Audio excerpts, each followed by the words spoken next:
Social credit prophecy. What if prophecy is just a well-trained algorithm? The morning felt normal, almost too normal. The coffee from the machine near the campus entrance was slightly more bitter than yesterday. On her way to the lecture hall, Amanda passed a maintenance drone gently watering the shrubs. The air smelled of cold plastic and something synthetic, like cleanliness programmed on a molecular level. Everything around her glided smoothly, fingerprint-free glass facades, heated benches, students walking with synchronized footsteps.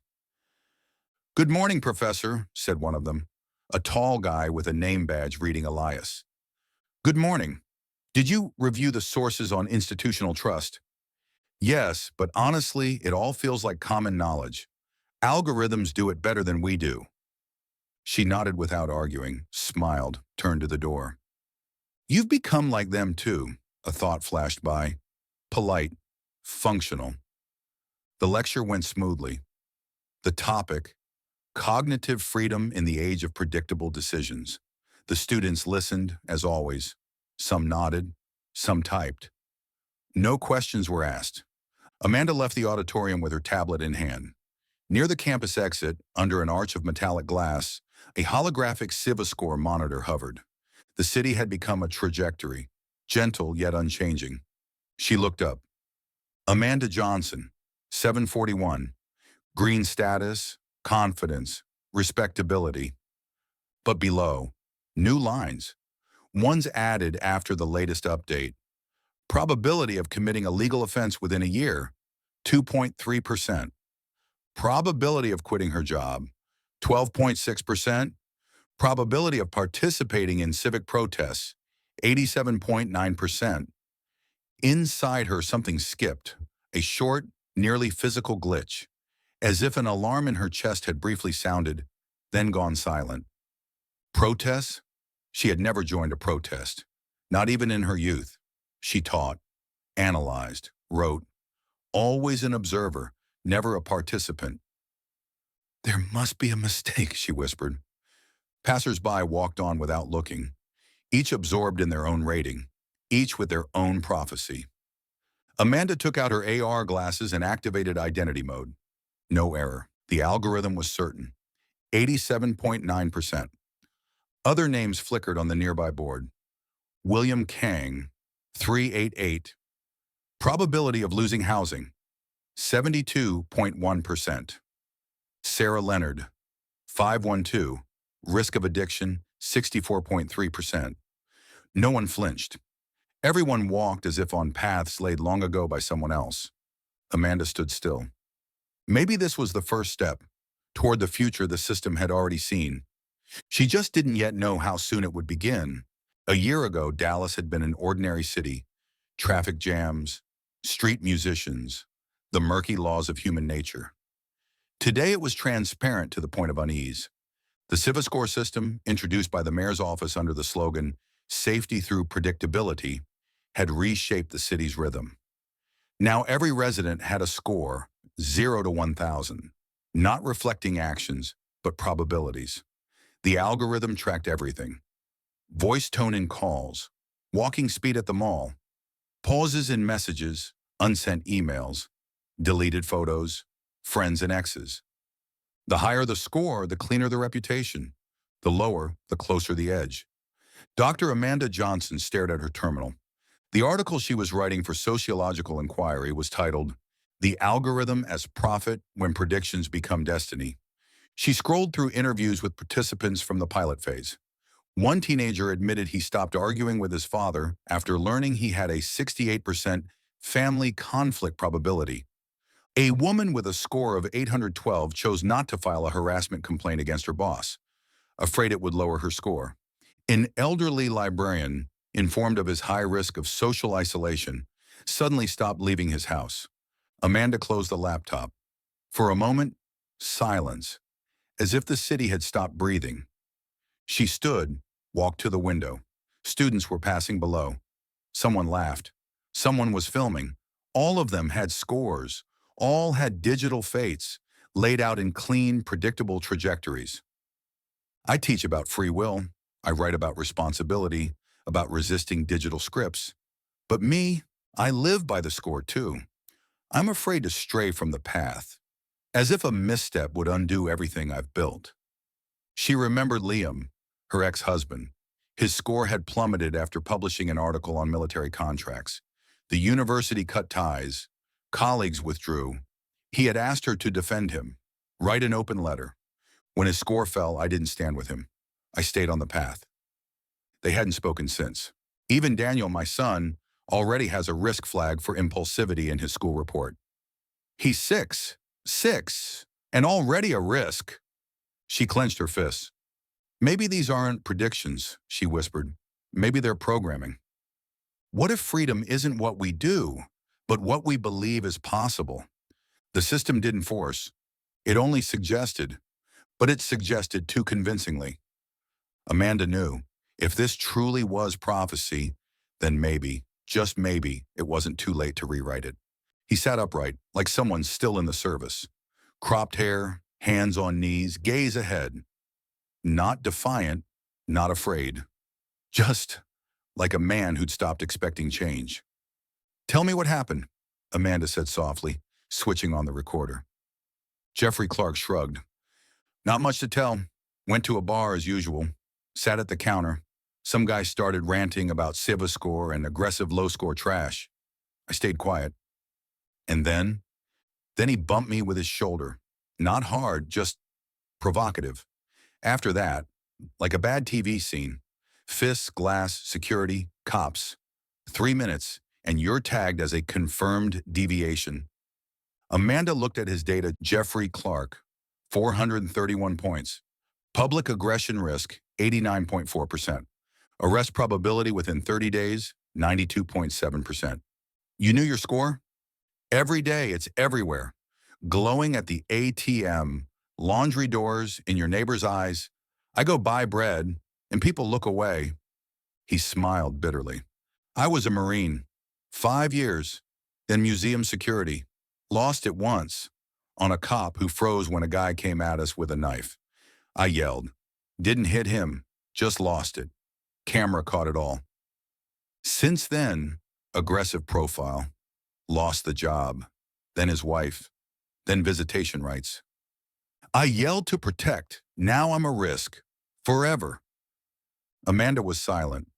He wasn't complaining, wasn't apologizing, just explaining, like someone who'd stopped asking. I'm no saint, Professor. People break. But you know what's worst? He leaned in. You wake up, look at the screen, and your day's already been assigned. You've been told who you'll be. Why fight it? He looked away. Haven't seen my daughter in 3 months. In her state, you can't call family with a score below 500. I'm 431. I'm just a glitch to her now. Amanda lowered her eyes. If he'd had a different score, would it all have happened? Or not? Maybe the system just guessed. Or maybe it nudged. She wanted a rational answer. But what she felt was shame and fear. Do you believe you had a choice? She asked. Jeffrey shrugged. Technically, yes, but every step I take, it's already predicted. Every glance, a probability. Then comes denial of work, of access, of voice. He paused. You don't choose when you lose freedom, Professor. One day, it just stops being noticeable. Amanda turned off the recorder. For the first time in a long while, her research wasn't about a system. It was about people. The system hadn't lied. It just hadn't left room for any other path. At first, it was just noise. Minor discrepancies in reports. A few lines of code that didn't match the archive version. Amanda barely noticed. Such glitches were common. But one of her research students, Elias, insisted, the error repeated on a specific days, and always for the same people. She was granted temporary access to a restricted segment of CiviScore labs, officially for article preparation, unofficially by personal invitation. A former student, now a data analyst in the mayor's office, had arranged the meeting. To balance perspectives, he said.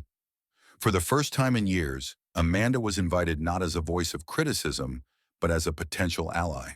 In a windowless room, dimly lit and lined with soft chairs, she met Robert Hale. He didn't introduce himself, but she recognized him from a photo, one of the lead architects of Civiscore, an expert in AI behavioral ethics. He was calm, unpressured. Dr. Johnson, he began, I understand you're skeptical. That's valuable. But if you think we use prediction as a tool for control, you're mistaken. We don't read minds. We read probabilities, and we act on them before it's too late. But people adapt to their scores, and she replied. Their fear becomes your currency. Fear is not our goal. We aim to minimize suffering. You teach. You know how rarely humans act rationally. The system helps. Cushion. Cushion from what? From fatal errors, from pain, from violence. He paused. We've saved hundreds, maybe thousands. And yes, there are profiles we can't model accurately. Poets, children, some schizophrenics. They don't fit. The algorithm loses them. We're aware. But the overall system, it works. On the way back, Amanda said nothing. The arguments had been persuasive. Maybe Civiscore really did prevent the worst. Maybe predictions saved more than they harmed. But later she opened her notes and reread a line. Statistics are beautiful, but can longing be expressed in percentages? Loneliness probability, 61.2%. Loss of meaning, 78.9%. What does that mean for a living person? She began a second analysis, this time with different eyes. Not just cross-checking facts, but tracking patterns. How scores influence behavior, how behavior confirms the score, how the loop closes. She examined dozens of cases. After receiving a forecast for social withdrawal, a person would stop leaving home. After a warning about likely termination, employees began making mistakes they never had before. Maybe these aren't predictions, she wrote. Maybe they're stitches along the seam of the future. We think we're choosing, but really we're walking a pattern. To test the hypothesis, she ran an experiment. She fabricated Civiscore reports and handed them to a group of students as a supposed interface update. Some were told they had a high risk of apathy. Others were labeled natural leaders. A third group, prone to conflict. Within 3 weeks, their behavior began aligning with the profiles. Even those who had never argued before started raising their voices. Those who were outgoing withdrew. She wrote, they don't just believe the numbers, they become them. That was the shift. Until now, she'd hoped Civiscore was a mirror, merely reflecting. Now she knew it was a tool, quiet, flexible, and very, very persuasive. Amanda turned off her screen. Her heart beat dull and heavy. The algorithm wasn't predicting. It was tailoring the clothes of the future, ready for people to step into and button up. The only question now was who would dare to unbutton them. She wasn't writing an article or a report. Amanda sat at her desk in the now empty lab, surrounded by silent monitors, typing not for peer review or publication, but just to stay sane. The lab had been temporarily suspended. The university had launched an internal investigation due to protocol violations and misleading of participants. Her access to Civiscore archives was revoked. Her account flagged for unusual activity. Students stopped reaching out. In her inbox lay a notice from the dean's office. Dry, no greeting. A committee will review whether Professor Johnson meets standards of neutrality in teaching. All of this over one experiment, one set of false reports, one question asked slightly louder than usual. On the screen, the cursor blinked. I, Amanda Johnson, 48, sociologist, teacher, mother, citizen, human, don't know what's happening. She paused, deleted the line. I, Amanda Johnson. Another pause. What if Hale was right? What if by dismantling this, she was unleashing chaos? What if what we call control is the only thing keeping us from something unnameable? Amanda looked out the window. The city was a map of glowing lines, foreign yet familiar. Each point, a trajectory, and suddenly she thought she saw her own. Wriggling, slipping off the rails, she returned to the text. Erased the beginning. Typed again. Softer now, not a statement, a confession. I'm not sure, but I think we've forgotten something important. Not a number, not a chart, not a model. Something alive. Maybe pain, maybe choice, maybe the right to be wrong. She added, I can't prove cyber score is harmful, but I see people behaving not as they feel, but as they're expected to. Maybe that's not a crime, but maybe it's the slow disappearance of the human being. She reread it. It felt too emotional, too gentle. But she didn't change a word. At dawn, she hit publish. The text went out through university mailing lists, research groups, independent platforms. Soon it appeared in forums once restricted to verified users only. 2 hours later, her score began to drop. 3 points, then 9, then a plunge, down to 694. New tags appeared: elevated anxiety level, signs of antisocial agitation, potential radicalization. Amanda watched the numbers fall, slowly, relentlessly, as if the system were saying, you are no longer deviating. You no longer exist within the model. Then came the first message, a student named Landon. Thank you. I thought something was wrong with me. Now I know. I just don't want to live by their script. Then another and another, screenshots, underlined quotes. People were sharing, quoting, debating. The system labeled it protest. But Amanda, for the first time, felt like something real might be beginning. It started with a hashtag, am not my score, scrawled on a piece of paper a student pinned to her back in the campus dining hall. 30 minutes later, a barista wore the same sign. By the next day, a math professor. Then came the screenshots. People began posting their scores, especially the low ones, with a caption, this isn't me, this is their assumption. The virality felt organic. Years of built-up fatigue spilled out: expulsions, demotions, silent rejections at interviews. People were tired of pretending to be predictable.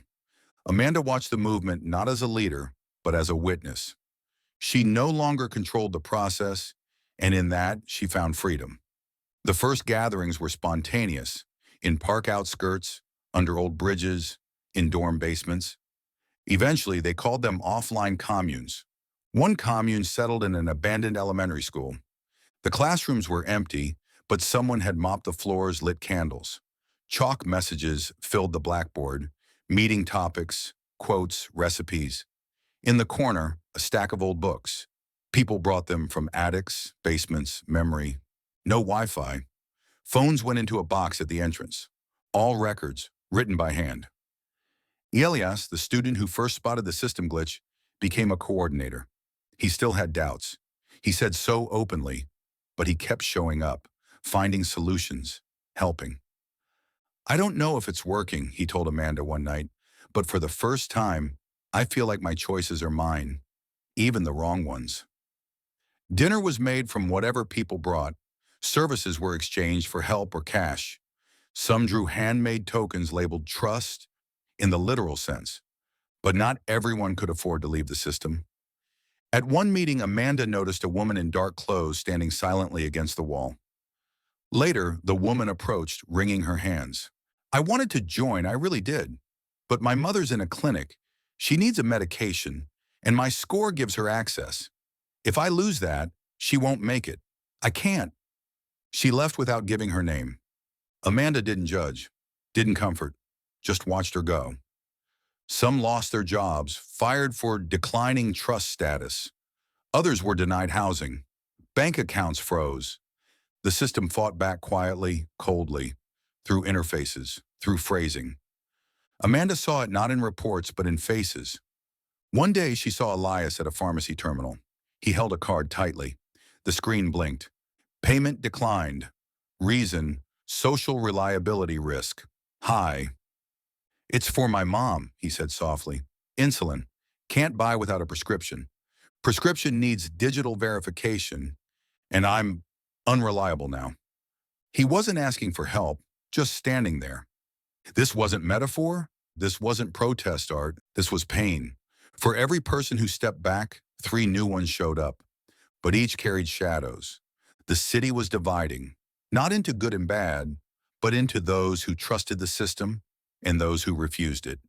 And those who refused began looking each other in the eye. not at the numbers next to their names. But even in these free zones, doubt lingered. One commune reported a theft. Someone had taken food they'd collected together. People panicked. No cameras, no protection.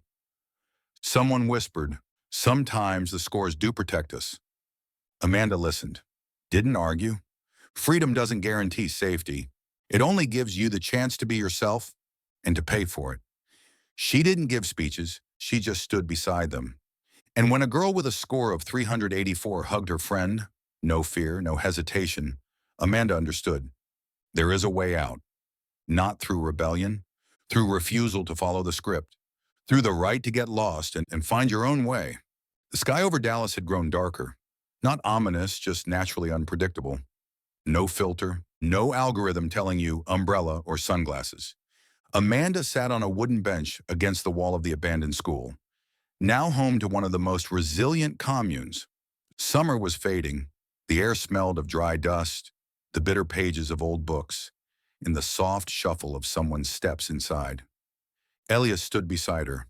He handed her a thick notebook with a handmade cover. The corner was worn. A fingerprint smudge marked the surface. "I found your lecture," he said. "The old ones, before the ratings. You talked about ethics and uncertainty. I printed them, on paper, just in case. Everything disappears." She took the notebook, ran her finger along the edge. "You know," she said, "back then I didn't even understand what I was saying. Only now do I get it." He nodded and stepped away. Children ran past in faded shirts, hands painted with color, laughing and shouting. No digital collars and no floating status pop-ups. One boy held a handmade wooden plane. He tossed it into the air. It flew off toward the field. No one chased it.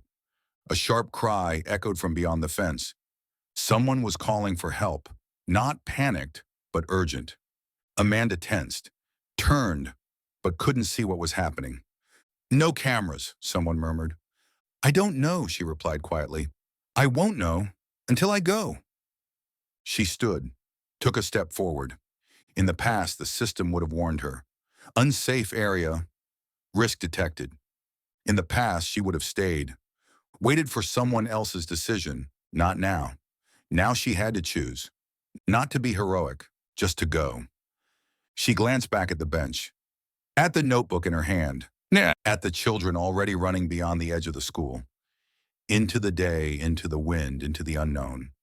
Freedom isn't a reward, it's a choice. Daily, uncomfortable, vulnerable, and I am finally capable of making it. She stepped beyond the gate, and beyond that, there was no script,